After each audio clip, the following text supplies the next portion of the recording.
ছাত্র সমাজ রাস্তায় থাকা কখনো একটা দেশের স্থিতিশীল অবস্থার পরিচয় না।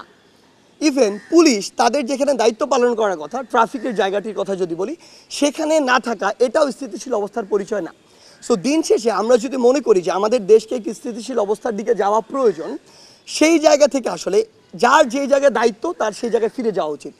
আমাদের জায়গা থেকে স্পষ্ট বার্তা আমরা দেখছি যে প্রত্যেক দিন বিভিন্ন জায়গায় ধীরে ধীরে যারা পুলিশ রয়েছে তারা আসলে তাদের দায়িত্বে ফিরে আসছে। সেই জায়গায় ছাত্র সমাজের প্রতি আমাদের একদম সরাসরি আহ্বান এবং স্পষ্ট আহ্বান, আমাদের পুরো বৈষম্য বিরোধী ছাত্র আন্দোলনের পক্ষ থেকে স্পষ্ট বার্তা, যেখানে যখন পুলিশের কোনো একটি টিম বা ট্রাফিকের টিম, আইনশৃঙ্খলা রক্ষাকারী বাহিনীর টিম আসবে, তাদেরকে তাদের দায়িত্বটি বুঝে দিয়ে ছাত্র সমাজকে সেখানে সরে যেতে হবে। আপনারা যে দায়িত্বটুকু পালন করেছেন সেটির জন্য আপনাদের ধন্যবাদ, কিন্তু এটি আপনাদের দায়িত্ব না। আপনাদেরকে তাদের জায়গাটি বুঝিয়ে দিয়ে সরিয়ে যেতে হবে এবং আপনাদেরকে অবশ্যই শিক্ষা প্রতিষ্ঠানে ফিরে যেতে হবে, আপনাদের ক্লাসে ফিরে যেতে হবে, পড়ায় ফিরে যেতে হবে।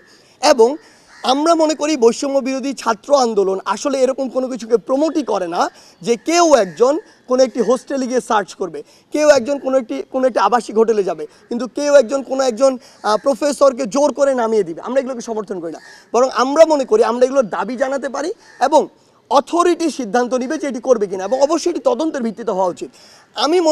আমি একটি অভিযোগ করলাম যে বাংলাদেশের 64 জন ডিসি এবং এসপিকে পদত্যাগ করাতে হবে, কিন্তু বাংলাদেশের 64 জন ডিসি এসপি যদি করাপ্টেড থাকতো তাহলে বাংলাদেশ চলতো না।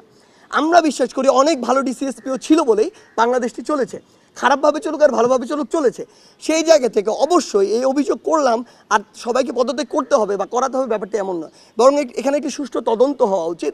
যারা এগুলোর জন্য দায়ী, সে ডিসিএসপি হোক আর একজন কনস্টেবল হোক, তাদেরকে ওই দায়টি নিতে হবে এবং তাদের ওই উপযুক্ত শাস্তিটি দেওয়া উচিত। পুরো বাংলাদেশের ছাত্র সমাজের জন্য স্পষ্ট বার্তা, আমরা কোনো অথরিটি না, আমরা একটি প্রেশার গ্রুপ।